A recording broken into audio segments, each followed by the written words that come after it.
Imagine um jovem Steven Seagal, arrogante e impetuoso, caído no chão de concreto, contorcendo-se de dor e humilhação total no quintal de uma lenda.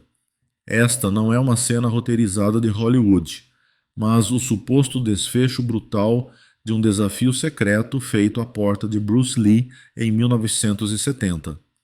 Enquanto o dragão se afastava em silêncio absoluto, com as mãos nas costas e sem nem suar, o futuro astro de ação teria ficado ali, com o ego destruído, precisando de ajuda médica urgente apenas para conseguir se levantar. Por mais de 50 anos, essa história viveu apenas nas sombras, sussurrada em dojos fechados e fóruns obscuros, convenientemente ignorada pela máquina de relações públicas de Seagal. Mas por que uma colisão tão violenta entre dois ícones das artes marciais seria enterrada tão profundamente se realmente aconteceu daquela forma sangrenta? Esqueça os mitos e o marketing. Hoje vamos abrir os arquivos frios da história, confrontar as cronologias impossíveis e revelar a verdade nua e crua que muitos tentaram apagar da memória das artes marciais.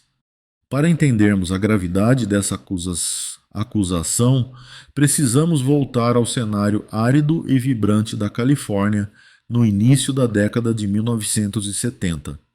Naquela época, a hierarquia das artes marciais era clara e implacável. Bruce Lee não era apenas um ator de cinema.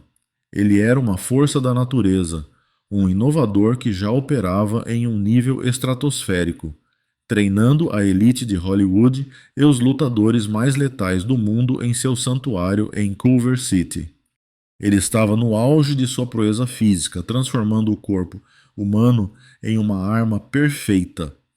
Em contraste absoluto, Steven Seagal era um fantasma, um adolescente desconhecido vivendo em Fullerton, Califórnia, sem fama, sem faixas pretas renomadas e sem o peso do nome que carregaria anos depois. A ideia de que esses dois caminhos pudessem se cruzar parecia improvável, mas é exatamente nessa intersecção obscura que o mito nasceu. O rumor que se recusa a morrer não começou com manchetes de jornais ou entrevistas oficiais, mas como um sussurro quase inaudível, um murmúrio compartilhado nas sombras dos dojos e entre goles de cerveja após treinos exaustivos. A história era simples, mas explosiva. Em 1970, um jovem Seagal, movido por uma arrogância juvenil e uma sede de provação, teria dirigido de Fullerton até a casa de Bruce Lee, não para pedir um autógrafo, mas para exigir uma luta. Por décadas, essa narrativa foi tratada como lenda urbana, um EC que os fãs debatiam silenciosamente, mas que a maioria descartava como delírio ou exagero do próprio Seagal. Afinal, não havia fotos, não havia vídeos, e os historiadores de Bruce Lee nunca dignificaram a história com uma confirmação. No entanto, em 2023 a fogueira foi reacendida com uma intensidade furiosa. Um vídeo surgiu nos confins do YouTube, apresentando um homem que alegava ser um amigo íntimo de Seagal na época, alguém que jurava, com a voz trêmula de quem carrega um segredo pesado, ter estado presente naquele dia fatídico. Ele não falava como um fã distante, mas com a intimidade de um cúmplice. Segundo esse relato que viralizou, a visita foi repentina, não anunciada e totalmente desprovida de respeito. Steven, descrito então como um jovem confiante, mas impetuoso, foi até a porta do dragão com a intenção clara de testar suas habilidades contra a lenda viva. Para nós brasileiros, que carregamos o DNA do Vale Tudo e do Jiu-Jitsu, onde a verdade se resolve no tatame e a honra vale mais que o dinheiro, essa história toca em uma ferida aberta. Não se trata apenas de fofoca de celebridade, trata-se da violação do código de honra. Se a história for verdadeira, Seagal foi um guerreiro destemido que ousou tocar o sol e se queimou. Mas se for mentira, como os dados começam a sugerir, estamos diante de uma das maiores farsas da história das lutas. O amigo descreveu a reação inicial de Bruce como uma mistura de surpresa e irritação quando a campainha tocou. O que se seguiu, segundo ele, não foi um treino, mas um massacre unilateral que a história oficial tentou esquecer. Mas será que podemos confiar na memória de um homem só? Era uma tarde aparentemente comum em Culver City, Califórnia, por volta de 1970, mas o ar no quintal modesto de Bruce Lee vibrava com a eletricidade da violência controlada. Bruce, então no auge absoluto de sua destreza física e carisma magnético, não estava posando para as câmeras de Hollywood nem coreografando movimentos plásticos para o cinema. Ele estava imerso em sua rotina de treinamento brutalmente honesta, cercado por seu círculo íntimo de discípulos leais. Aquele pedaço de concreto nos fundos da casa não era apenas um local de treino. Era um terreno sagrado onde o Jeet Kune Do estava sendo refinado com suor e sangue, longe dos olhares curiosos do público. Bruce se movia com uma fluidez hipnótica, demonstrando técnicas que priorizavam a eficácia letal sobre a estética, quando a santidade daquele momento foi abruptamente violada por uma batida inesperada na porta da frente. Segundo o relato da única testemunha ocular que afirma ter estado lá, um relato que incendiou a internet décadas depois, a visita não foi anunciada e muito menos convidada. Do outro lado da porta estava um jovem Steven Seagal, ainda um adolescente ou no início dos seus 20 anos, acompanhado pelo próprio narrador da história. Quando as batidas firmes na porta da frente ficaram sem resposta, pois o grupo de Bruce estava focado demais no treino para ouvir, a impaciência e a arrogância juvenil assumiram o comando. Em vez de recuar, Seagal e seu companheiro decidiram contornar a propriedade, invadindo a privacidade do mestre ao entrarem diretamente pelos fundos, interrompendo uma sessão de sparring que poucos no mundo tinham o privilégio de assistir. A cena que se desenrolou foi de um contraste gritante. De um lado, Bruce Lee e seus alunos, dentes, suados e focados. Do outro, um Steven Seagal imponente, alto e exalando uma confiança que beirava a ingenuidade perigosa. Seagal não chegou como um fã respeitoso ou um estudante em busca de sabedoria. Ele chegou como um conquistador em território inimigo. Com uma postura calma, mas assertiva, ele se apresentou e, ali mesmo, sobre o concreto do quintal, lançou o desafio que selaria seu destino naquele dia. Ele queria lutar com Bruce Lee. A audácia daquela exigência paralisou o grupo. Bruce, conhecido mundialmente por sua filosofia de treinamento rigorosa e tolerância zero para exibicionismo ou desrespeito, reagiu inicialmente com um misto de surpresa e diversão incrédula. Para o dragão, a insistência daquele estranho parecia quase uma piada de mau gosto, uma quebra absurda da etiqueta marcial. Ele riu, não com desprezo imediato, mas com a descrença genuína de quem vê uma criança tentar brigar com um leão. No entanto, Seagal, imperturbável e cego pela própria ambição, não recuou diante do riso do mestre. Relatos afirmam que ele olhou nos olhos de Bruce e declarou friamente que não sairia daquela casa sem uma luta. Foi nesse momento exato que a temperatura no quintal caiu drasticamente. A testemunha descreve que a atmosfera, antes leve e focada no aprendizado, transformou-se instantaneamente em algo muito mais sombrio e sério. O riso de Bruce cessou. O que estava prestes a acontecer não seria mais uma troca amigável de técnicas entre artistas marciais. Seagal havia acabado de assinar um contrato para uma lição inesquecível de humildade. Bruce Lee, cercado por aquele círculo fechado de amigos e parceiros de treino, mal piscou diante do desafio insolente. Não havia hesitação em sua postura, nem o menor sinal de raiva descontrolada ou diversão. Em vez disso, ele assumiu uma presença silenciosa e avassaladora, a calma terrível que precede uma tempestade devastadora. Com passos medidos e uma graça deliberada, Bruce diminuiu a distância, deixando claro que aquilo não era um convite para brincar, mas uma aula punitiva prestes a ser ministrada. Diferente dos rituais tradicionais das artes marciais, repletos de cumprimentos e respeito mútuo, a aceitação de Bruce foi marcada por um silêncio profundo e um gesto que beirava a humilhação suprema.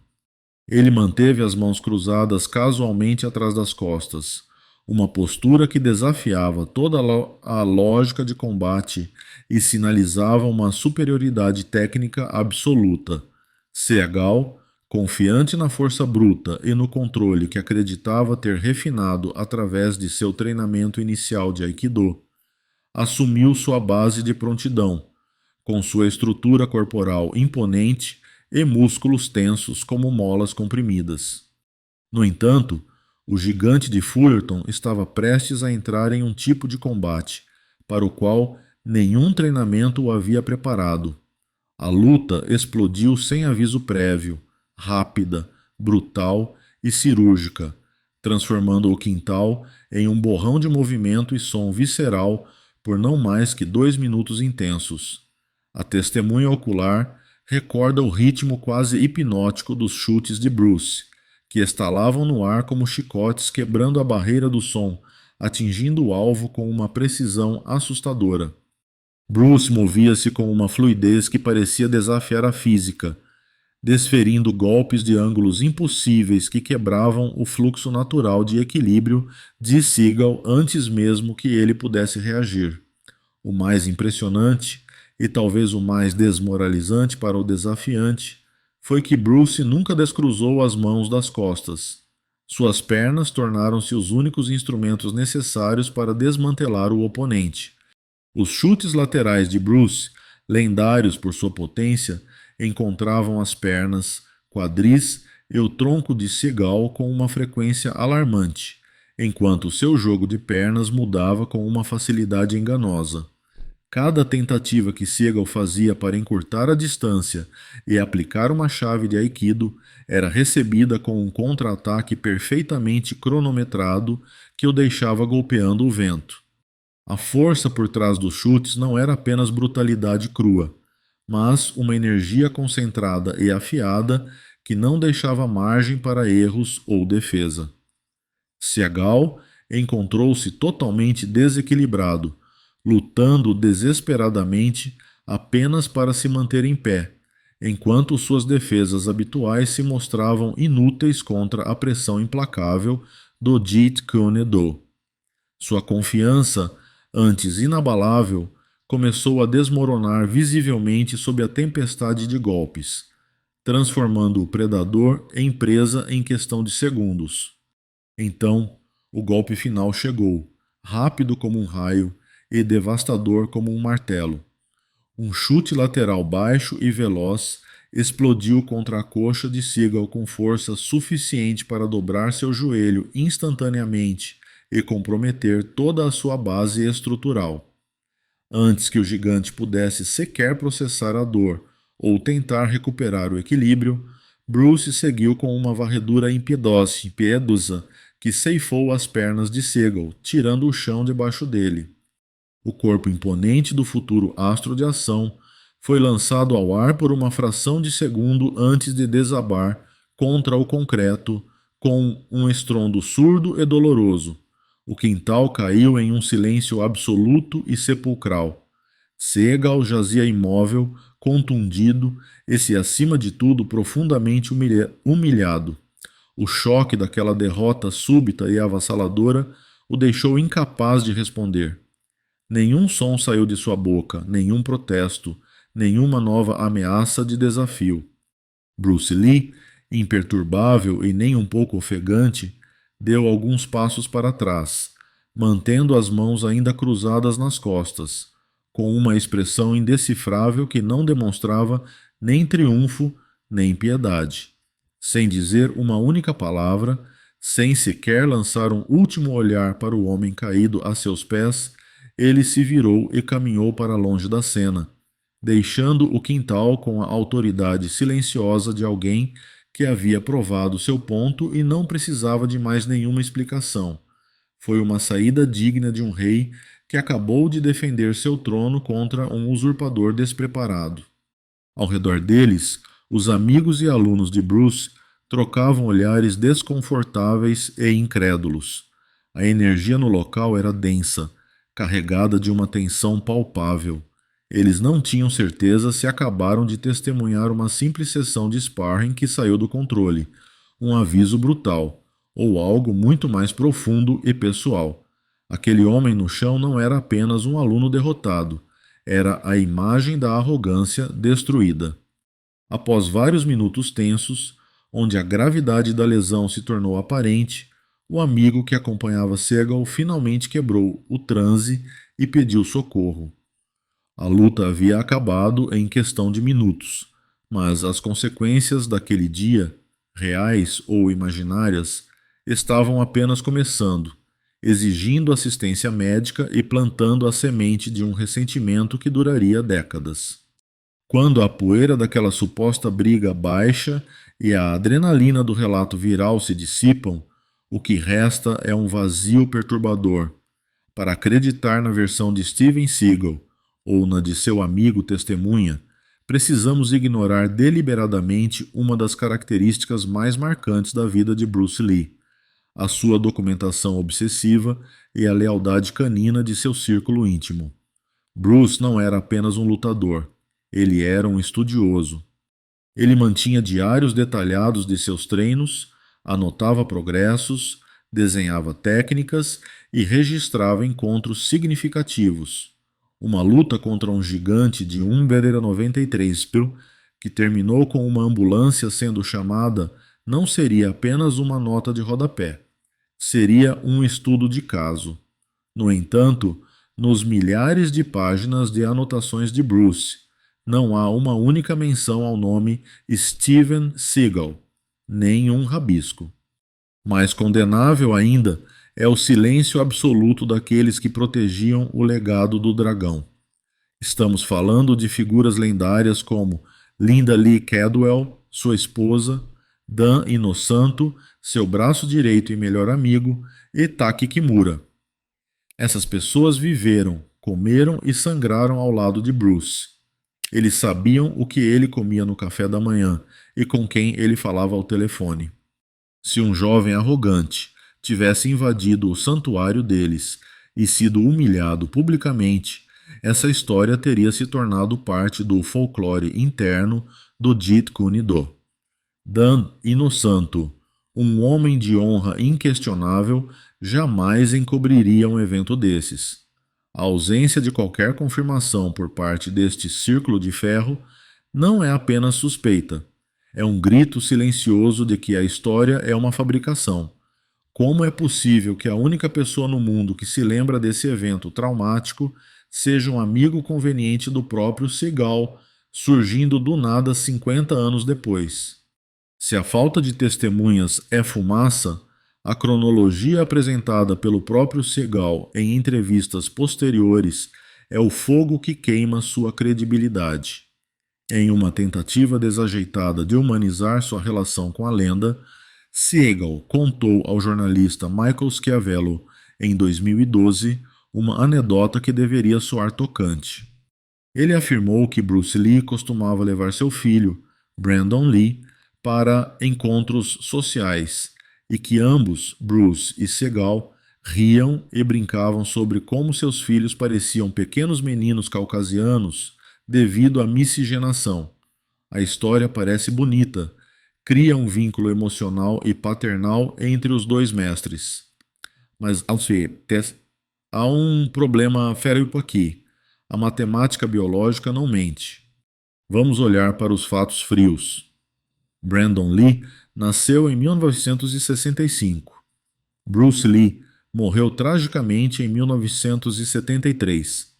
Durante todo o período em que Bruce estava vivo e morando na Califórnia ou visitando os TSU, Steven Seagal era um jovem solteiro ou recém-casado no Japão.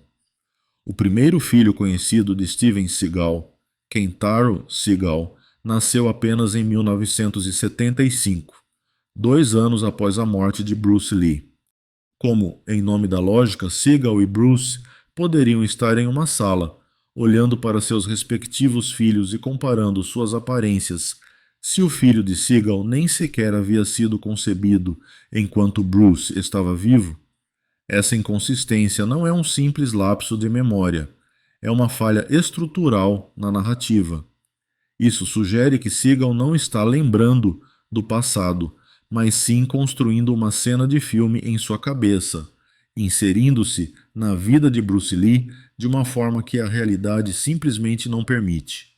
Por fim, chegamos à peça mais tangível de evidência física que desmonta a lenda do chute alto no quintal.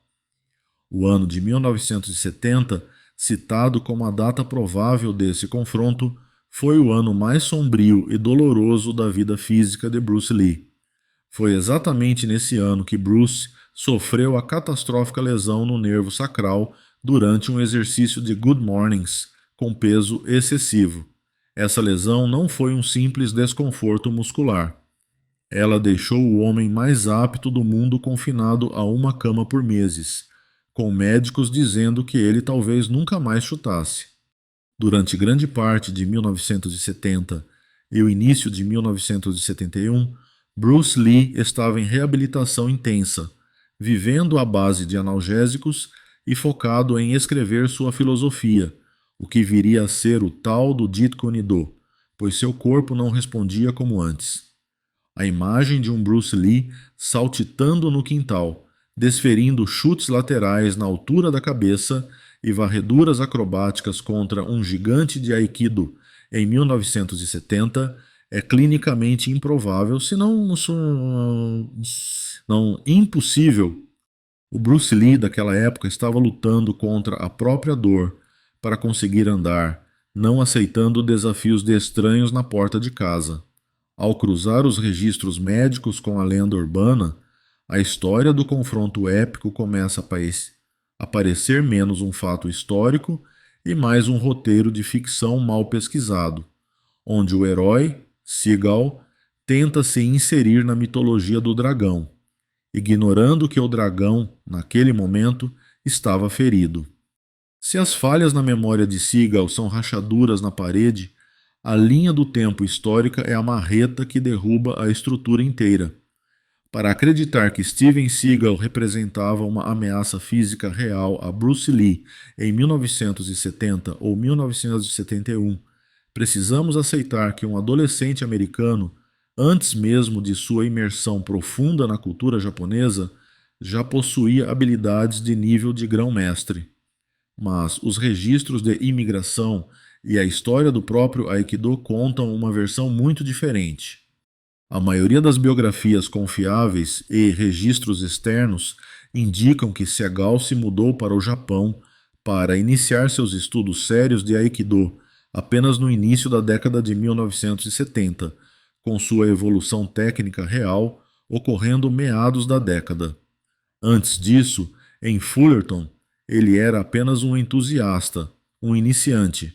Agora, olhemos para a data mais trágica da história das artes marciais, 20 de julho de 1973, o dia em que Bruce Lee morreu. A janela de oportunidade para que esses dois homens se cruzassem profissionalmente é microscopicamente pequena, se é que existe. A narrativa de que Seagal era um mestre de Aikido combativo e letal, capaz de desafiar o criador do Jeet Kune Do antes de 1973, é historicamente insustentável. Em 1970 e 1971, Bruce Lee já era um veterano calejado por centenas de lutas de rua em Hong Kong e desafios nos Brazilians. Seagal, por outro lado, ainda estava engatinhando em sua jornada marcial. A ideia de que ele, nessa fase embrionária de seu desenvolvimento, teria a confiança técnica e a capacidade suicida de bater na porta do homem mais perigoso do planeta é risível. Seagal não se tornou o Sensei Seagal, que conhecemos nos filmes até muito depois de Bruce já estar enterrado em Seattle. Portanto, o gigante que supostamente invadiu o quintal de Bruce, na realidade cronológica, ainda não existia. Se a cronologia torna o encontro impossível, de onde vem a fumaça? Como um boato tão específico ganha atração mundial? A resposta reside em uma mistura perigosa de coincidência geográfica e confusão cinematográfica proposital. É fato que ambos viveram no sul da Califórnia no início dos anos 70, Bruce em Culver City e Seagal em Fullerton. Essa proximidade geográfica, embora separada por quilômetros e contextos sociais distintos, é o único fio de verdade que sustenta a mentira. É a base frágil sobre a qual os fanáticos constroem castelos de areia. Mas o verdadeiro culpado pela distorção da realidade tem nome e sobrenome: Dan Inosanto. Inosanto não é apenas uma lenda por direito próprio. Ele foi o melhor amigo de Bruce Lee e o herdeiro técnico do Jeet Kune Do. Em 1991, no filme Fúria para a Justiça, Out for Justice, Steven Seagal protagoniza uma cena de luta intensa contra um personagem interpretado por Dan Inosanto. Na tela, vemos o aikido de Seagal colidir com a esgrima de Inosanto. Foi um momento simbólico. O novo astro de ação lutando contra o guardião do legado de Bruce Lee. Anos depois, em entrevistas propositalmente vagas, Seagal mencionou ter lutado contra um amigo próximo de Bruce Lee. Aos ouvidos desatentos e na era pré-internet, essa declaração sofreu uma mutação viral. O amigo de Bruce, Inosanto, transformou-se no próprio Bruce. A luta coreografada de um filme de 1991 foi transportada magicamente para um quintal real em 1970. Seagal, mestre na arte da autopromoção, nunca fez questão de corrigir o mal-entendido com clareza. Ele deixou a ambiguidade alimentar sua mística. O público brasileiro, apaixonado por bastidores, muitas vezes confundiu o respeito que Inosanto tinha por Seagal, como colega de cinema, com uma validação de suas habilidades de combate contra Bruce. Mas a verdade é crua. Seagal lutou com o aluno em um filme, mas nunca tocou no mestre na vida real. Ao final desta investigação, chegamos a uma conclusão que pode ser mais fascinante do que qualquer troca de socos. A verdadeira luta entre Bruce Lee e Steven Seagal nunca aconteceu no concreto de Culver City. Ela não envolveu chutes, sangue ou ambulâncias. Em vez disso, foi, e continua sendo, uma longa e tortuosa batalha travada exclusivamente nas trincheiras da mente de Steven Seagal e no imaginário coletivo dos fãs.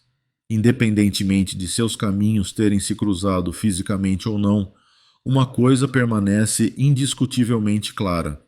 A sombra de Bruce Lee paira sobre a carreira e a narrativa pessoal de Seagal como um monólito que ele não consegue derrubar.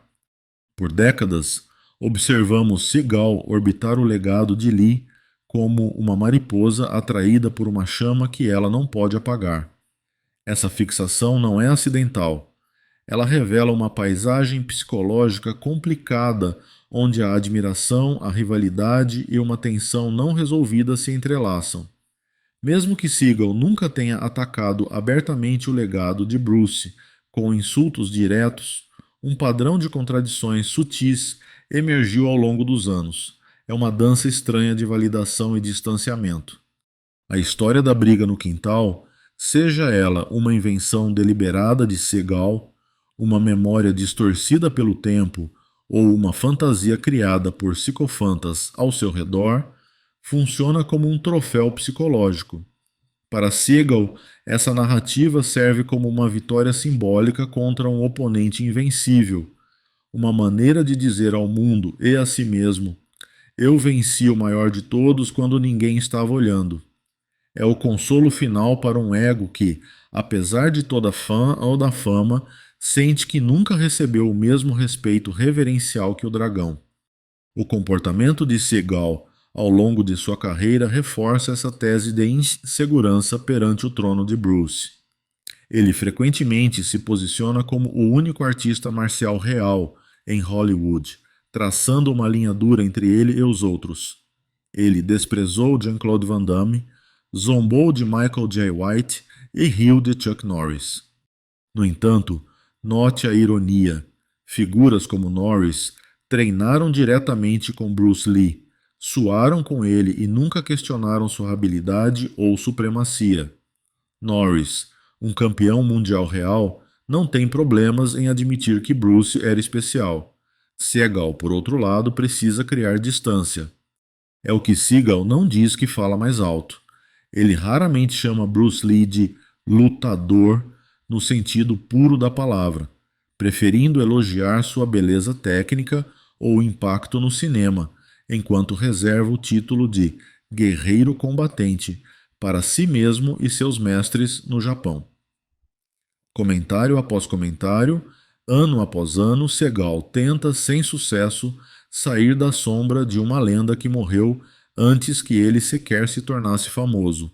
Alguns dizem que esse ressentimento vem da inveja, outros que é puro ego desenfreado. Mas para nós, que entendemos o código das artes marciais, a verdade é transparente.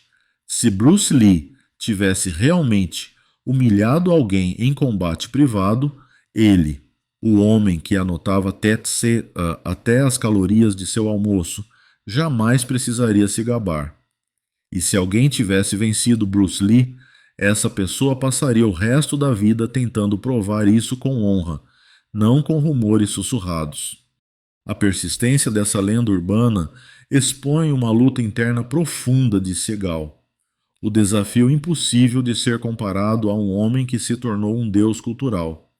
No fim, a luta de 1970 é apenas um mito, mas a inveja e a necessidade de validação de Seagal são, infelizmente, muito reais. No final das contas, se o sangue correu ou não naquele quintal em 1970, tornou-se irrelevante diante da força implacável dos fatos.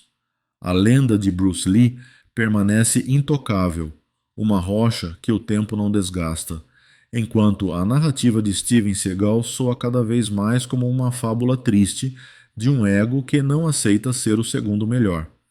A história pode ser reescrita por vencedores, mas a verdade sempre deixa rastros que nem Hollywood consegue apagar. E agora, o veredito está em suas mãos. Você acredita na frieza dos registros históricos ou na palavra de uma testemunha fantasma que surgiu do nada? Aqui no Brasil, valorizamos a honra e a verdade nua e crua do tatame. Deixe sua opinião nos comentários.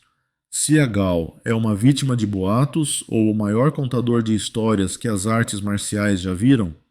Não se esqueça de se inscrever no canal para não perder os próximos arquivos secretos que ninguém mais tem coragem de abrir.